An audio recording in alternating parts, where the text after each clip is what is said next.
Pour comprendre le sujet de mon mémoire, il s'agit dans un premier temps de comprendre les concepts apparaissant dans le titre de celui-ci.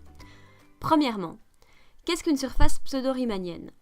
Une surface pseudo-riemannienne consiste en deux choses, une surface régulière et une métrique pseudo-riemannienne non dégénérée. Ceci est du charabia ? Nous allons comprendre ensemble ces deux points sur un exemple dans R-cube. Voici un cylindre de rayon 1 dans l'espace. Ce cylindre est une surface, c'est-à-dire un objet mathématique de dimension 2.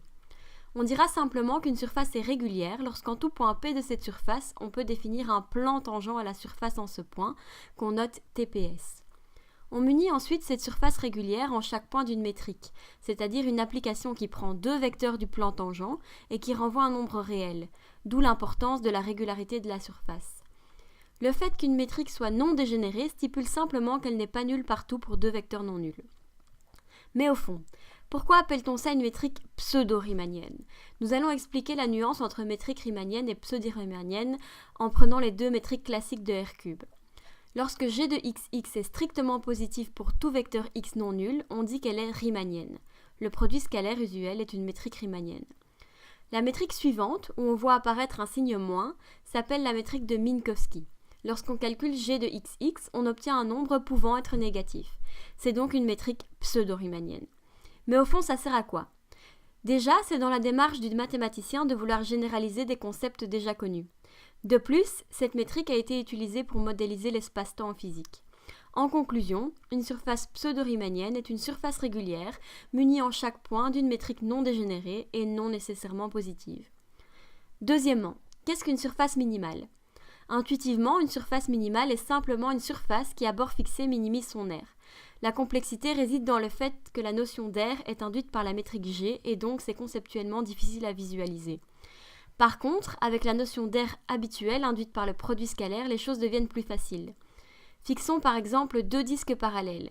Il y a une infinité de surfaces qui possèdent ces deux disques comme bords. En particulier, il y a le cylindre, mais aussi cette surface-ci, et finalement, la surface qui minimise son aire est la caténoïde. Troisièmement, l'espace de Minkowski de dimension 3 est simplement R-cube muni de la métrique de Minkowski. Mon mémoire consistait entre autres à étudier les surfaces minimales dans cet espace.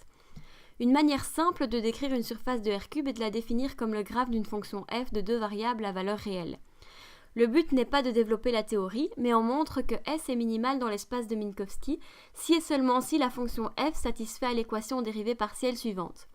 Cette équation est une EDP quasi linéaire. Donc, quatrièmement, je vous présente quelques solutions particulières de cette équation. On remarque qu'une fonction f affine, c'est-à-dire dont les dérivées partielles s'annulent, est solution. Les surfaces obtenues sont les plans. On s'intéresse ensuite aux fonctions u dépendant uniquement de R. Ces fonctions sont donc constantes sur les arcs circulaires. On obtient trois types de surfaces différentes. Les cônes lumière, la caténoïde elliptique de type espace, la caténoïde elliptique de type temps. Enfin, en regardant une fonction f dépendant uniquement de l'argument d'un nombre complexe, on obtient l'hélicoïde elliptique. J'aurais pu vous parler de mon sujet durant bien plus longtemps, mais j'espère vous avoir fait comprendre quelques concepts et avoir éveillé votre curiosité. N'hésitez pas à jeter un coup d'œil à mon mémoire écrit si vous voulez en savoir plus. Merci de votre écoute.